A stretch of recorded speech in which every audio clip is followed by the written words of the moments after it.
Okay, while we wait for the question, I'll just move on quickly to the next school, and then we'll have the poll question after the next school presentation. So inviting now to present, I have Caterham School. And representing Caterham School, we have Mr. Matthew Wood, the Deputy Headmaster. Hello. You're Hi. welcome. Thank you so much for welcoming me today.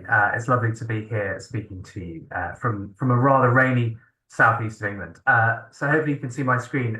It's a pleasure to be here. My name is Matthew Wood. I'm Deputy Head Admissions and Partnerships here at the school, an award-winning school, as you can see from the screen. A school famous for its well-being, its pastoral care, its approach to innovation, but also academic results. To set the scene, set some context, I'll show you a brief video so you can see a little bit about what the school is like.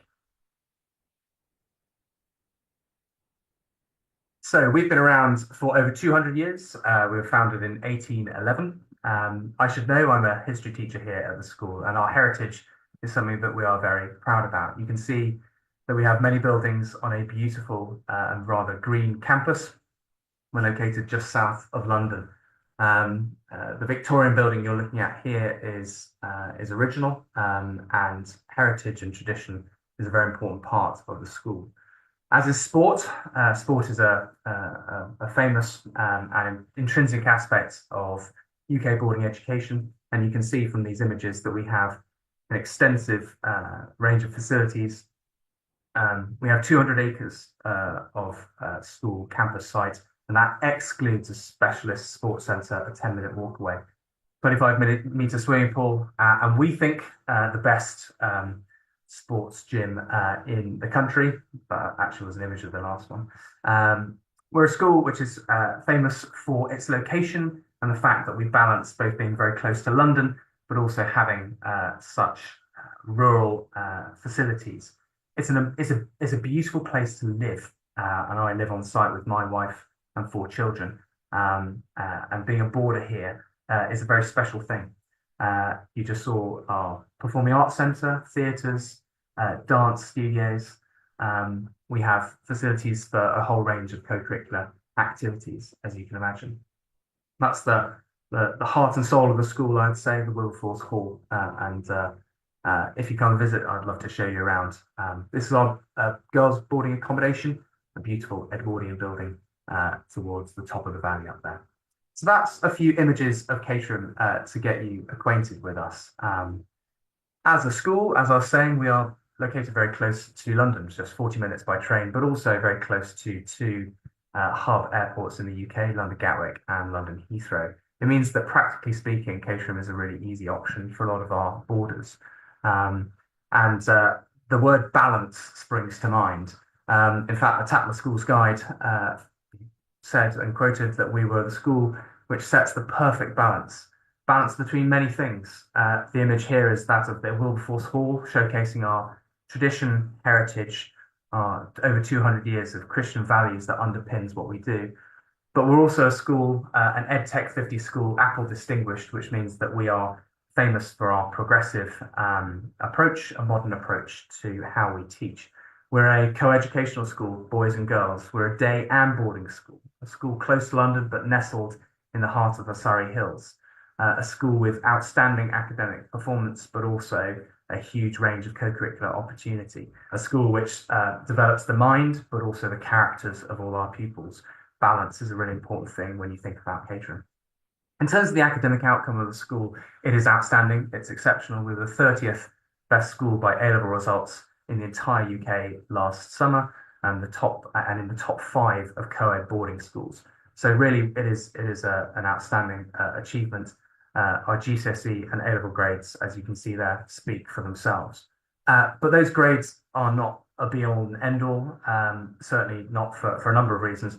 The first reason is because actually where our pupils go on to is the most important thing.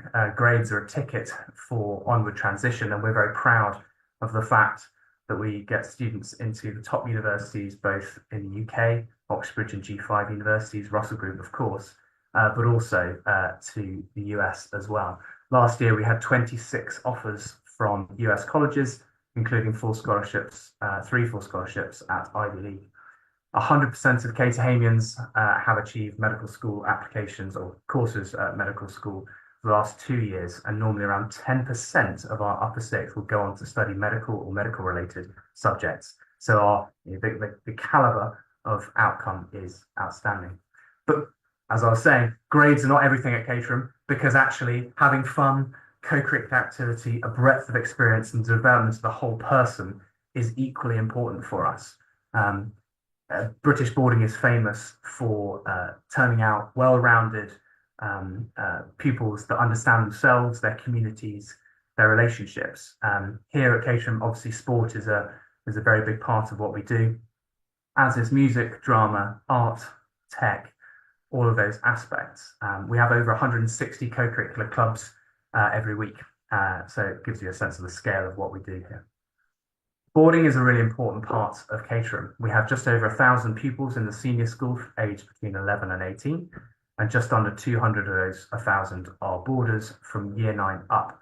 2/3 of our boarders are international. We have 30 nationalities, 40 languages, and boarding at Caterham is outstanding. We have a very high level of staff to pupil ratio in our boarding houses, and the boarding team is expertly trained, enabling our boarders to have a lot of fun and really enjoy their time. In terms of admissions, the most important thing I'd say to you is that you are warmly invited to come and visit us. The next time you're in London, why not take a 40-minute train south and come and visit us? You are always welcome to join and to visit. We have entry points at 13, 14 and 16 plus for boarding, and plenty of scholarships, as you can see there. So admissions at Caterham normally takes a little over a year in order to get that secured, with our deadline for boarding places being October in the year prior to joining, September. And I'd be pleased to talk about that before long. So that's a whirlwind tour, but I have a special guest, and I'm looking forward to inviting that guest to join me. IA is a student who has joined us this year, and he joins me now. He has come to us from Abuja and joins our lower sixth this year. So hopefully you can see IA, and I've got a few questions for him. We're going to have a discussion. So IA, I know that in your family there's a bit of a tradition going to boarding schools in the UK. Yeah. But why did your family choose Caterham for you? So like you mentioned, my family's been coming to the UK for like secondary school and higher education since, I think, 3 generations now. My grandpa went here he went to Scotland. My dad went to the UK, and my older brother's here right now in Nottingham. So it was kind of my turn. And then I chose Caterham because, one, the location was really good. I have a house here in London, so it's not far away from home. And 2, it just seemed really cool with all like the technology and like iPads. It's like something you wouldn't see in other schools, and then like the balance stuff was always a turning point for me. Yeah, I suppose we are quite a futuristic school, very progressive in terms of our approach to EdTech. I had great pleasure touring IA and his parents around before they accepted the place, and it was a pleasure.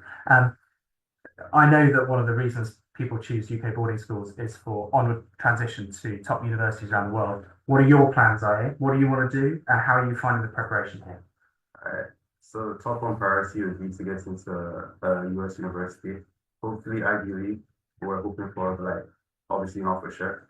So yeah, that's my first choice. And I don't want to go to school in university in UK, but still looking at it. Counselor here in Mrs. Silva is really helpful. I have weekly consultations with her, where she like helps me join co-curriculars and like other activities that will help me better my CV to get to the US university. Absolutely, it's no small feat getting into a US college, and so we're very proud of the expert preparation we offer our students, our ambitious students. So preparation with SATs, but also, as you heard there, the co-curricular engagement. Over 160 clubs a week offers our students the best opportunities to create profiles that US colleges are looking for. So coming from Abuja into Caterham to start with sixth form studies, how did you find arrival, integration, the transition process? Arrival wasn't so bad because that's not my first time here. I come here fairly often for like holidays and midterms. But integrating into life in the UK was different for me. In Abuja, it's like I just live with my family and like everyone's right there. It's easy, everything's close. I don't have to worry about anything. Yeah, it's like it's not like I'm by myself because the staff are really helpful, but like I'm more independent, so I have to get used to that. Besides that, everything teacher made everything easy for me, trying to get into life here. And how did you find being a boarder, the start of being a boarder? It's really fun. It's like more fun than you'd imagine. It's like you know when you have to ask your parents to go to your friend's house all the time, Yeah. and your friends only live like 5 minutes away. They still have to ask, and you have to drive you every time. Yeah. Here it's like you just go downstairs and you get to go to your friend's room and you have fun together. So it's really cool. So it's like a sleepover every night with your mates. Yeah. That sounds great. That's fantastic. And your academic integration with day students as well? Yeah, academic integration was more difficult than the integration with everything else because I come from an international school where I did all my subjects in French. So I had math class in French, physics class in French. So switching to English was pretty difficult for me. I struggled a little bit at the beginning of the year, but with the clinics and like the helpful teachers, I was able to get on to par with everyone else. And as for like the day students, I find them quite fun this time around as well. That's fantastic. I did exceptionally well to come from a French language school and do so well in our English language school. Tell me about your co-curriculars. What do you enjoy doing in terms of the wider, outside your academics? My favorite thing to do, like my favorite pastime hobby, is like charity work. Anything that I can do to help around people.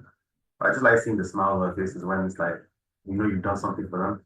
So what I do when I'm home in Abuja is that I go outside to like less fortunate places. Like there's like some barracks outside my house I went to in January where we did like a back to school kind of thing. So I played football with the kids, taught them a little bit of math, and then we gave them like prizes and stuff like pencils and back to school school stuff. So yeah, that was really cool. And here at Caterham, I've been able to continue that with like a program we do on Monday afternoons where we help disabled children. We go to a school and we teach disabled children every Monday afternoon.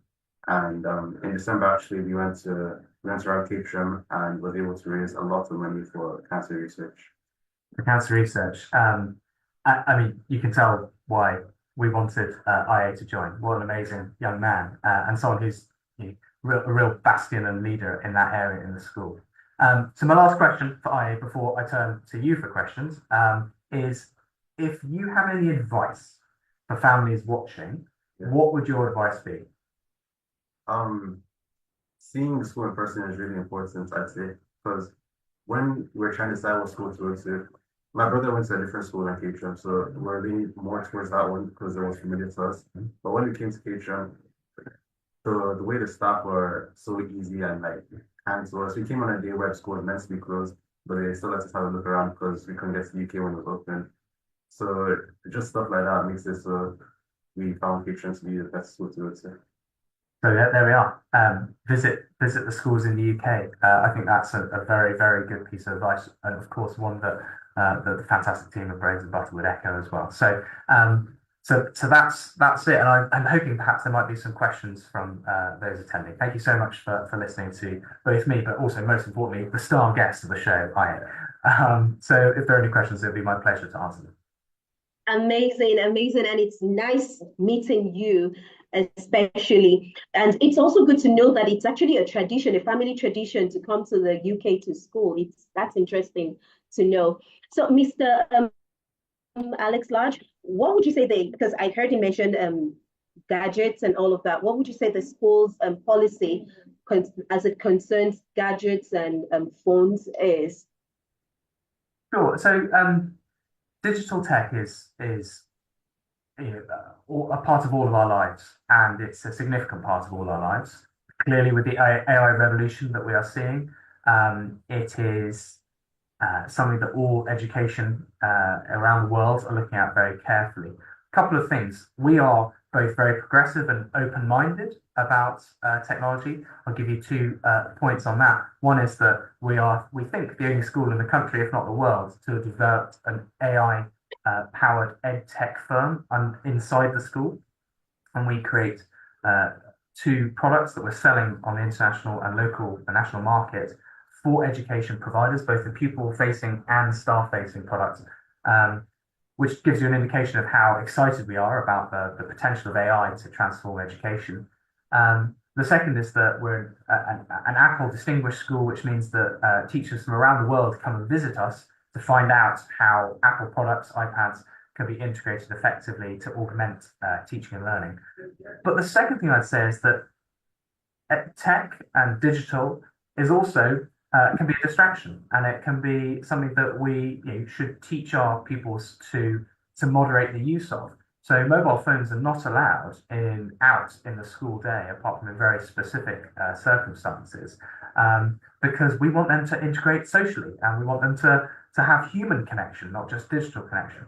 So it's very important that we consider the drawbacks of tech as well as the opportunities. And I suppose that gives you a view or a sense of how we do things here at Caterham. It's very intentional, it's very thoughtful. We're not flippant about technology, that's for certain. That's refreshing to know. Okay, so we have questions here already. How does the school support high-achieving students in maximizing their potential? That's a great question. Thank you for it. The pace of learning here at Caterham is pretty swift because the pupils are pretty bright. The average A-level holding for us is A-star AA. And so the teaching expertise and the provision for extension and enrichment is outstanding. I'll give you an example from last night. 24 lower sixth physics students went up to Imperial College in London to watch a physics lecture. That's an amazing way in which we can extend and enrich and inspire our lower sixth physicists. And that happened last night. We have a myriad of opportunities for our pupils across all departments like that to stretch high achieving students who frankly are very ambitious, and we support them to achieve those ambitions. The slide earlier said that 85% of our pupils get on to their first choice university, not insurance, their first choice university, and 85% of our pupils go on to Russell Group universities or beyond. So it's a high level. And I can see the second question, so I can answer that there about the structure of the sixth form. Sixth form has a number of ingredients. Students start on 4 A-levels, but most of them end on 3 A-levels. That's an important part of what they do. Co-curriculars, sports, physical activity, exercise is a really important part of what they do. We have a curriculum here just for innovation that we call EDGE, which is designed to get them thinking about their futures, their careers, their skill sets, things like personal branding, networking, collaboration, project management, which enables them to upskill themselves to those very important things that they will need later on in life. That's an important ingredient of Caterham sixth form. But so is social, having a common room, making friends for life. That's important too. So I would say that in answer to that question, there is structure. There is also study periods during the day. The pupils call them free time. We call them study periods. That's healthy. They want to spend time with each other. We want them to work productively. And there's a balance between the two. So I think Caterham sixth form is a structured environment, but that's because the pupils here are highly aspirational and they want to highly achieve. Amazing, amazing. Thank you so much for your presentation. I would have loved to ask more questions, but we're really running out of Harry time. Silva, I have a very quick question for Ayo. Okay. So thank you, Mr. Wood, for bringing Ayo on. It's always so nice to have a student on. Sorry, I know our time is fast spent. I am really interested in how you're balancing your A-levels and exams for US universities, because we're increasingly having families who want to come to the UK for the sixth form boarding education, but are looking at universities in the US. So when I saw the slide on onward success and the amazing achievements of Caterham, I was really interested because some families think they have to be in a school that does the IB program, but you're doing A-levels and you're doing your SAT exam. So can you tell us how you're balancing that and how you're finding the support, which I know you've spoken to already, but just a bit more information on that would be helpful. I feel like I'm fairly qualified to answer this question, as I have a brother that did IB in a different school, and he wants to go to the US University as well, but that didn't really go all too often because he was studying IB and it was like really tough for him. So I'm doing A-levels, which is better for if you're trying to apply to US University. I'm taking French, physics, and math for my A-levels because I'm trying to study engineering in university. So we have SAT exams in March and then later ones in the summer. So right now I'm preparing for the March ones and I might retake them in the summer depending on how they go. Yeah, I just divide my free periods and my study periods, have like a schedule made out for myself for when I need to study what, and then from there it's not really too hard to manage. Amazing. Thank you. Thank you. Thank you so Thank much you, for this opportunity. It's been really wonderful speaking to you, and I just invite you all again to come and visit. It'll be wonderful to welcome you here. Thank you.